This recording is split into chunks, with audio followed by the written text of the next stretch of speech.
बॉलीवुड की मशहूर एक्ट्रेस शिल्पा शेट्टी एक बार फिर सुर्खियों में है। ऐसा लगता है विवादों की रानी शिल्पा सयानी का विवादों से पुराना नाता बन गया है। शिल्पा शेट्टी कभी एक्टिंग, कभी ग्लैमर, कभी अपने ठुमकों, कभी फिटनेस, तो कभी अपनी सफलता के लिए मशहूर रही है और युवा दिलों की धड़कन भी बनी रही है। लेकिन आज वो एक बार फिर सवालों के घेरे में है। मुंबई पुलिस ने 60 करोड़ रुपए के आपराधिक धोखाधड़ी मामले में जांच का सामना कर रहे बिजनेसमैन राज कुंद्रा और उनकी पत्नी शिल्पा शेट्टी पर धोखाधड़ी का आरोप लगाया है, जिसके बाद बेस्टियन हॉस्पिटैलिटी कंपनी ईडी की रडार पर आ गई है। दरअसल बेस्टियन हॉस्पिटैलिटी कंपनी के तहत ही राज कुंद्रा और शिल्पा शेट्टी मुंबई, पुणे, बेंगलुरु और गोवा में बेस्टियन नाम से क्लब और रेस्टोरेंट चलाते हैं, जहां मुंबई पुलिस और ईडी की टीम रेड करने के लिए पहुंची। इसके अलावा प्रमोटर्स के आवासीय परिसरों पर भी छापेमारी की गई। शिल्पा के रेस्टोरेंट और उससे जुड़ी कंपनियों के लेन देन के रिकॉर्ड खंगाले जा रहे हैं। इनकम टैक्स विभाग को यह शक है कि होटल व्यवसाय में निवेश, आय और टैक्स भुगतान को लेकर गड़बड़ियां हो सकती हैं। हालांकि शिल्पा शेट्टी का दावा है ये कोई स्पेशल रेड नहीं है, बल्कि एक रूटीन वेरिफिकेशन है। शिल्पा शेट्टी ने अपनी बेगुनाही साबित करने के लिए भगवत गीता का भी हवाला दे दिया। शिल्पा ने कहा, जैसा कि भगवत गीता में लिखा है, अन्याय के खिलाफ आवाज ना उठाना भी अधर्म है। मैंने बॉम्बे हाईकोर्ट में इस केस को खत्म करने की याचिका लगा दी है। मुझे न्याय व्यवस्था पर पूरा भरोसा है और अपनी प्रतिष्ठा की रक्षा के लिए मैं हर जरूरी कानूनी कदम उठाऊंगी। शिल्पा शेट्टी बेशक खुद को पाक साफ बताने में जुटी हैं, लेकिन इस बात से इनकार नहीं किया जा सकता है कि शिल्पा ने जब से राज कुंद्रा से शादी की है, वो एक के बाद एक नए विवादों में घिरती जा रही है। आज हम जानेंगे कि क्या विवादों की रानी शिल्पा शेट्टी बेवजह निशाने पर है या फिर सयानी बन कुछ छिपा रही हैं, ऐसी कोई कोशिश कर रही हैं। और मामला छोटा मोटा नहीं है, 60 करोड़ की हेराफेरी का है। और शिल्पा कह रही हैं कि इस मामले में मेरा नाम जबरदस्ती घसीटा जा रहा है, इससे मैं बहुत दुखी हूं। मेरा इस कंपनी के साथ रिश्ता सिर्फ नॉन एग्जीक्यूटिव के तौर पर था। कंपनी के रोजमर्रा के कामकाज, पैसों के लेन देन, फैसलों या किसी भी कागज पर साइन करने से मेरा कोई लेना देना नहीं था। सच तो यह है कि कई अन्य मशहूर हस्तियों की तरह मैंने भी सिर्फ एक प्रोफेशनल के तौर पर होम शॉपिंग चैनल के लिए कुछ प्रोडक्ट्स को लेकर के विज्ञापन किया था और इसकी फीस आज भी मुझे नहीं मिली। ये अपनी बात रख रही है वो। लेकिन ये जो मामला सामने आ रहा है, जिस तरीके से नाम खराब होने लगा अब शिल्पा शेट्टी का, उनके साथ राज कुंद्रा का नाम जुड़ने के साथ पहले ही खराब होता रहा है, धोखाधड़ी की चर्चा सरेआम होने लगी है, तब शिल्पा शेट्टी सामने आई और अपने ऊपर लग रहे आरोपों को गलत करार दिया। लेकिन क्या शिल्पा की सफाई उनकी बेगुनाही के लिए काफी है? इसे समझने के लिए आपको इस पूरे मामले को समझना होगा। अगस्त 2025 में मुंबई के एक बिजनेसमैन दीपक कोठारी ने शिल्पा शेट्टी और राज कुंद्रा पर 60 करोड़ रुपए की धोखाधड़ी के आरोप में शिकायत दर्ज कराई। दीपक कोठारी जुहू के रहने वाले हैं और लोटस कैपिटल फाइनेंशियल सर्विसेज के डायरेक्टर हैं। एक मीटिंग में यह तय हुआ, शिल्पा और राज कुंद्रा की कंपनी को दीपक कोठारी लोन देंगे। कंपनी के लिए 75 करोड़ रुपए का लोन मांगा गया था हालांकि, और इस पर 12% सालाना ब्याज भी तय किया गया। अप्रैल 2015 में दीपक कोठारी ने करीब 31.95 करोड़ रुपए की पहली पेमेंट की। जुलाई 2015 से मार्च 2016 के बीच उन्होंने 28.54 करोड़ रुपए और ट्रांसफर किए, यानी कुल मिलाकर उन्होंने 60.48 करोड़ रुपए दिए। साथ ही 3.19 लाख रुपए की स्टांप ड्यूटी के रूप में भी चुका दिया। अब कोठारी का दावा है कि अप्रैल 2016 में शिल्पा ने उन्हें पर्सनल गारंटी भी दी थी। उन्होंने कई बार अपने पैसे वापस मांगे, लेकिन कोई जवाब नहीं मिला और न ही पैसे। अब इस केस की जांच आर्थिक अपराध शाखा यानी कि ईओडब्ल्यू को भी सौंप दी गई है, क्योंकि यह मामला 10 करोड़ से ज्यादा का है, इसलिए ईओडब्ल्यू के पास यह केस गया। और इस बीच शिल्पा का बेंगलुरु कनेक्शन भी सामने आ गया।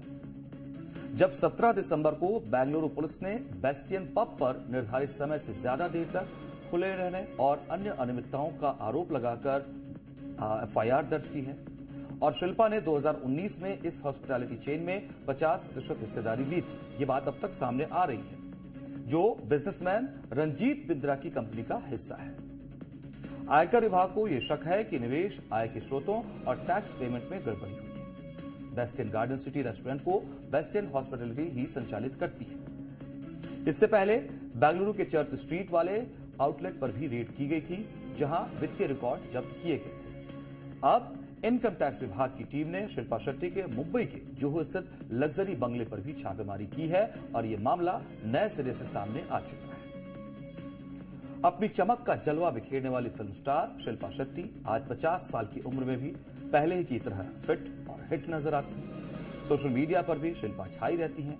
उनके फैंस के बीच आज भी उनका जबरदस्त क्रेज है। लेकिन जैसा हमने पहले भी आपको बताया,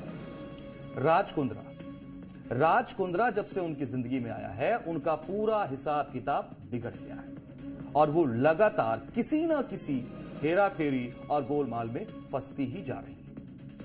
अब ताजा मामले में आईटी की रेड शिल्पा के लिए बड़ा झटका है, जो पहले सीवी घोटाले और राज कुंद्रा के पोर्नोग्राफी केस से जूझ चुकी है। बेंगलुरु कोर्ट में उनकी याचिका लंबी थी, जहां उन्होंने आरोपों को निराधार भी बताया था। विभाग की कई टीमें मुंबई और बेंगलुरु में एक साथ सक्रिय रही हैं। फाइनेंशियल ट्रांजैक्शन और कंपनियों के कनेक्शन खंगाले जा रहे हैं। इंडस्ट्री में भी चर्चा है कि यह मामला बड़े नेटवर्क से जुड़ा हो सकता है। अब जरा शिल्पा शेट्टी और उनके पति राज कुंद्रा की पॉर्न फिल्म कनेक्शन को भी समझ लीजिए। राज कुंद्रा इस मामले में जेल भी जा चुके हैं। उन पर अश्लील फिल्में बनाने के गंभीर आरोप लग चुके हैं और उस मामले में भी शिल्पा का नाम सामने आ चुका है। बिजनेसमैन और शिल्पा शेट्टी के पति राज कुंद्रा को अश्लील फिल्म बनाने और उसे मोबाइल एप्लीकेशन के जरिए शेयर करने के आरोप में 19 जुलाई 2021 को गिरफ्तार किया गया था। उन्हें 3 दिन की पुलिस हिरासत में भेजा गया था। 2022 में ईडी ने कुंद्रा के खिलाफ पोर्नोग्राफिक कंटेंट बनाने और प्रमोट करने के मामले में मनी लॉन्ड्रिंग एक्ट के तहत केस दर्ज किया था। ईडी की जांच के अनुसार शिल्पा शेट्टी के पति राज कुंद्रा ने फरवरी 2019 में आर्म्स प्राइम मीडिया लिमिटेड नामक एक कंपनी की स्थापना की और हॉट शॉट्स नाम से एक ऐप डेवलप किया। बाद में इस ऐप को यूके की एक कंपनी कैनरीन को बेचा गया। यहां गौर कीजिएगा, कैनरीन के सीईओ प्रदीप बख्शी हैं, जो राज कुंद्रा के साले हैं। हॉट शॉट्स ऐप के रखरखाव के लिए राज कुंद्रा की कंपनी वेयान इंडस्ट्रीज ने कैनरीन के साथ सहयोग किया और करोड़ों रुपए वेयान इंडस्ट्रीज से संबंधित 13 बैंक खातों में स्थानांतरित किए। अब ये समझिए, हॉट शॉट्स ऐप पॉर्न फिल्मों के प्रमोशन के लिए एक मंच के रूप में काम करता था, जो भारत में निर्मित की जाती थी और बाद में विदेश में बेच दी जाती थी। तो इस तरीके से पॉर्न फिल्मों से कमाई हुई और रकम यूके के रास्ते राज कुंद्रा की कंपनी में उनके खाते में आती थी। इसी मामले में राज कुंद्रा को 2021 में मुंबई पुलिस ने गिरफ्तार किया था। हालांकि बाद में उन्हें जमानत मिल गई थी। उस वक्त अश्लील फिल्मों से जुड़े इस हाई प्रोफाइल मामले में मुंबई पुलिस ने कारोबारी राज कुंद्रा के खिलाफ जो आरोप पत्र कोर्ट में पेश किए थे, उस पर उनकी पत्नी अभिनेत्री शिल्पा शेट्टी ने कहा भी था कि उन्हें नहीं मालूम था कि उनके पति क्या कर रहे हैं। आपको यह जानना चाहिए, पॉर्न फिल्म से जुड़े इस केस में शिल्पा शेट्टी उन 43 गवाहों में से एक थी जिनसे पुलिस ने बयान लिए थे, बयान उनके दर्ज करवाए थे। खैर, शिल्पा शेट्टी से जुड़े नए मामले में एजेंसियां जांच कर रही हैं। शिल्पा शेट्टी अपनी सफाई पेश कर चुकी हैं और कानून अपना काम कर रहा है। लेकिन यह भी सोचना होगा कि शिल्पा शेट्टी न सिर्फ एक पब्लिक आइकन है, बल्कि यूथ के लिए तो बड़ा रोल मॉडल भी है। ऐसे में अगर उन पर इतने गंभीर आरोप लग रहे हैं तो इसका समाज पर भी गहरा असर पड़ सकता है। और आज की ये खबर सिर्फ बांग्लादेश की अंदरूनी राजनीति की नहीं है, ये उस जहर की है जो धीरे धीरे पूरे समाज में फैलाया जा रहा है। बांग्लादेश की सड़कों पर हालात बेहद खराब हैं। कट्टरपंथी भीड़ खुलेआम बवाल कर रही है, आगजनी हो रही है, भारत विरोधी नारे गूंज रहे हैं और हिंदुओं को चुन चुनकर निशाना बनाया जा रहा है। सवाल ये है कि अचानक ऐसा क्या हुआ कि ढाका से लेकर चटगांव तक नफरत की आग भड़क उठी। इसकी एक बड़ी वजह है छात्र नेता शरीफ उस्मान हादी की मौत। उसकी मौत की खबर आते ही वही कट्टरपंथी ताकतें फिर से सड़कों पर उतर आई जो 2024 के तख्ता पलट की वक्त दिखी। लेकिन कहानी यही खत्म नहीं होती। ये भीड़ सिर्फ प्रदर्शन नहीं कर रही, ये भारत के खिलाफ जहर उगल रही है, भारतीय दूतावास की तरफ बढ़ रही है और खुली धमकियां दे रही है। सवाल उठता है, क्या ये सब बिना किसी बड़े इशारे के हो रहा है या फिर इसके पीछे कोई सुनियोजित साजिश है जिसकी डोर इस्लामाबाद तक जाती दिख रही है। और अब उस घटना पर आते हैं जिसने बांग्लादेश में फैली इस हिंसा की असली शक्ल पूरी दुनिया के सामने रखी। मेमन सिंह जिले में उग्र भीड़ ने ईर्ष निंदा के आरोप में एक हिंदू युवक दीपू चंद्र दास को पकड़ लिया। पहले उसे बेरहमी से पीटा गया, फिर उसके हाथ पैर बांध दिए गए और उसके बाद जो हुआ वो इंसानियत को शर्मसार करता है। भीड़ ने दीपू चंद्र दास को एक पेड़ से बांधकर जिंदा जला दिया। आग की लपटों के बीच अल्लाह अकबर के नारे लगाए गए। सवाल यह है कि क्या ये सिर्फ गुस्सा था या फिर सुनियोजित डर फैलाने की साजिश, क्योंकि जिस तरीके से एक समुदाय को निशाना बनाया गया वो साफ बताता है कि मकसद सिर्फ हत्या नहीं थी, मकसद था बांग्लादेश के हिंदुओं को यह संदेश देना कि अब उनके लिए यहाँ कोई जगह नहीं है। इसके साथ साथ हिंदू मोहल्लों में डर फैलाया गया। भारत समर्थक कहे जाने वाले मीडिया दफ्तर जैसे द डेली स्टार और प्रथम आलो को आग के हवाले कर दिया गया। पत्रकारों पर हमले किए गए, तोड़फोड़ और लूटपाट खुलेआम की गई। भीड़ का गुस्सा सिर्फ हिंदुओं तक सीमित नहीं था, ये भारत तक पहुंच चुका था। भारतीय उच्चायोग की ओर मार्च किया, बैरिकेड तोड़ने की कोशिश की गई और भारत के खिलाफ बेहद आपत्तिजनक नारे। ये सब साफ बताते हैं कि ये हिंसा एक सोची समझी रणनीति का हिस्सा है। जरा सोचिए, अगर ये भीड़ सिर्फ उस्मान हादी की मौत से नाराज थी तो फिर गुस्सा एक निर्दोष हिंदू युवक पर क्यों निकाला गया?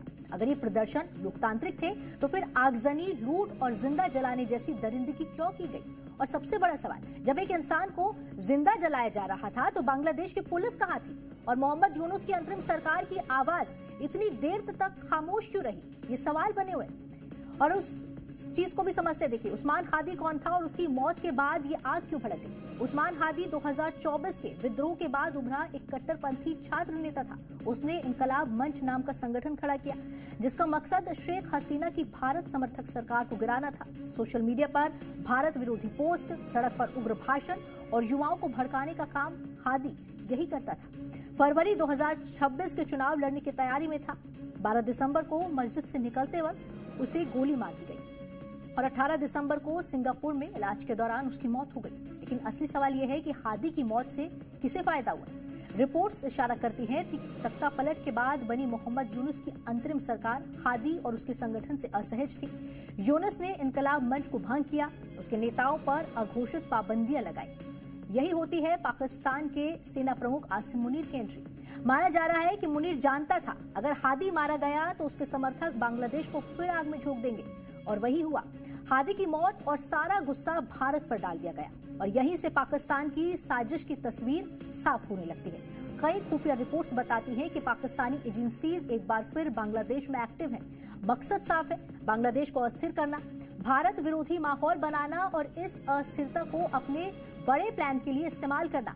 आज जो कट्टरपंथी सड़क पर हादी हादी चिल्ला रहे हैं वही लोग 2024 के तख्ता पलट में आगे थे। वही जुलाई क्या जैसे संगठन जिन्होंने शेख हसीना की चुनी हुई सरकार गिराई और मोहम्मद यूनुस को केयर टेकर पीएम बनवाया। सवाल सीधा है, अगर यही संगठन आज भारत विरोधी हिंसा कर रहे हैं तो यूनुस सरकार उन्हें रोक क्यों नहीं रही है? क्या ये खामोशी है समर्थन माना जाए इसे? 16-17 दिसंबर वही तारीख है जब भारत की कुर्बानियों से बांग्लादेश बना। उन्हीं दिनों भारत विरोधी प्रदर्शन तेज होना क्या सिर्फ इत्तेफाक समझा जा सकता है या इतिहास को जानबूझकर कुचला जा रहा है? भारत ने इस पूरे मामले को बेहद गंभीरता से लिया है। सुरक्षा हालात को देखते हुए ढाका समेत कई शहरों में भारतीय वीजा सेंटर्स बंद करनी पड़ी। बांग्लादेश के उच्चायुक्त को तलब कर साफ चेतावनी भी दी गई कि भारतीय मिशन और नागरिकों की सुरक्षा से समझौता बर्दाश्त नहीं किया जाएगा। और ये सवाल जो है अभी भी कायम है कि जब भारत राजनीतिक स्तर पर चेतावनी दे रहा है तब भी बांग्लादेश में नफरत क्यों बढ़ रही है? क्या अंतरिम सरकार हालात संभालने में नाकाम है या फिर जानबूझकर आंखें बंद कर ली गई है? क्योंकि आज बांग्लादेश की सड़कों पर सिर्फ इमारतें नहीं जल रही हैं, आज वहां इंसानियत जल रही है। आज वहां अल्पसंख्यकों का भविष्य जल रहा है और इस आग में सबसे ज्यादा घी डाल रहा है पाकिस्तान के आसिम मुनीर का वो दिमागी जहर जो कट्टरपंथ के नाम पर पूरे बांग्लादेश को नफरत की भट्टी में झोंकना चाहता है। नकली सपना बेचने वालों की है जिन पर प्रवर्तन निदेशालय यानी ईडी का शिकंजा कसा है। ये वो लोग हैं जिन्होंने देश के युवाओं को अवैध तरीके से अमेरिका पहुंचाने का सपना बेचा, उनका घर बिकवा दिया, उनकी जमीन जायदाद हड़प ली।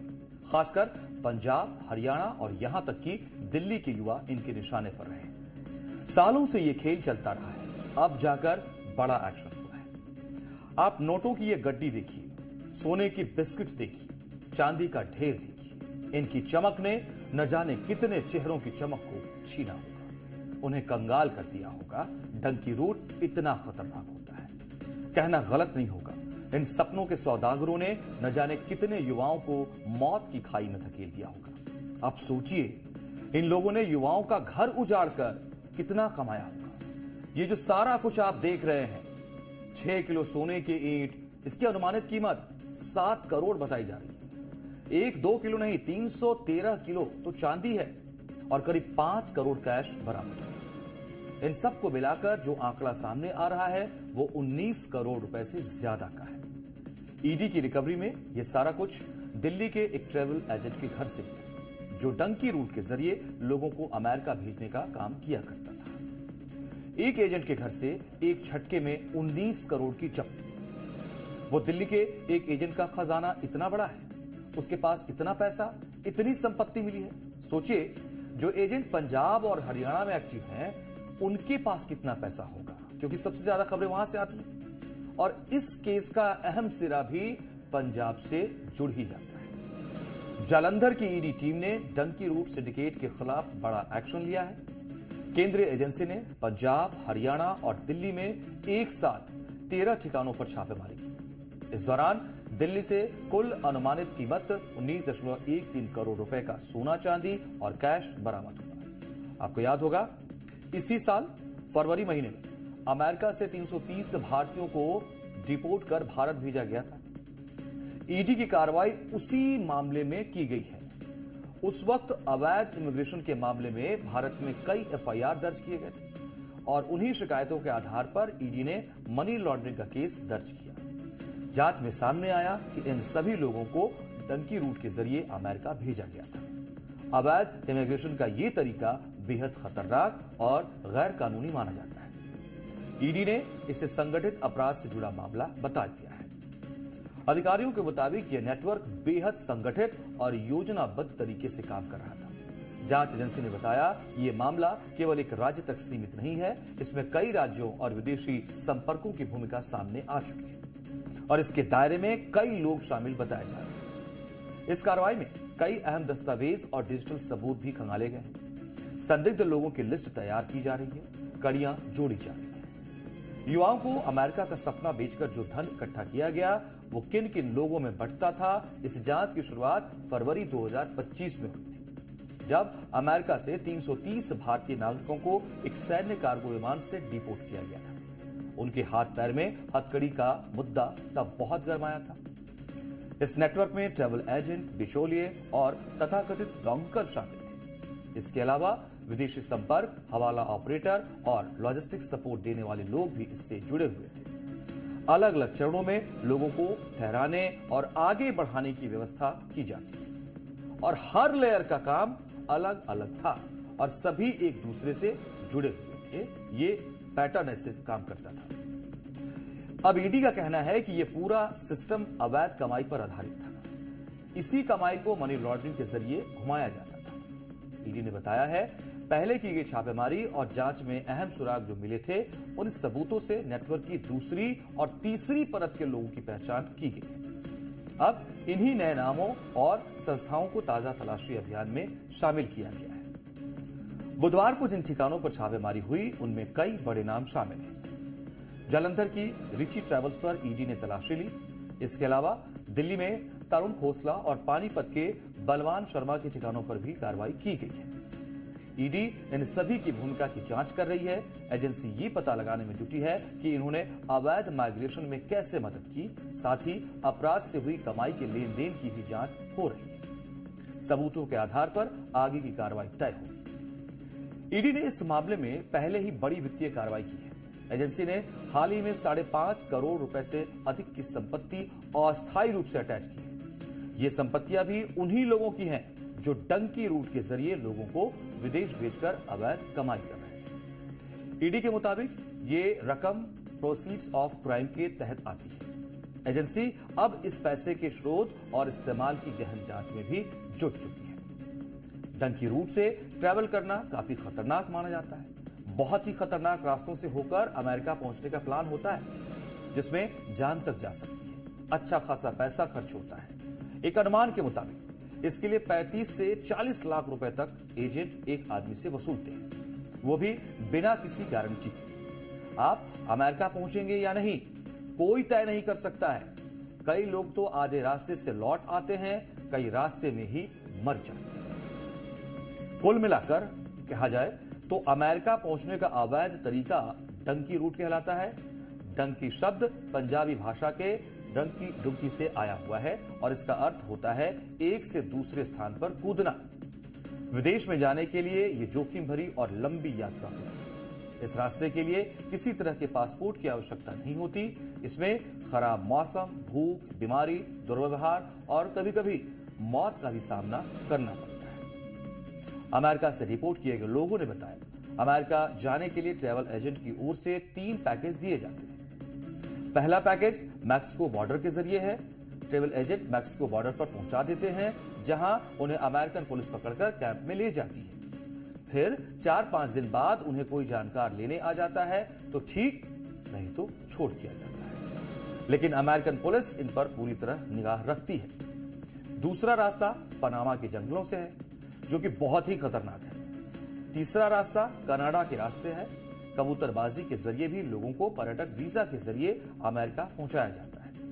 किसी सिंगर के साथ शो के बहाने अमेरिका पहुंचकर उन्हें वहां छिप जाना होता है। पर्यटक वीजा के जरिए अमेरिकन पहुंचने के दूसरे रास्ते यूएई से होकर भी जाते हैं।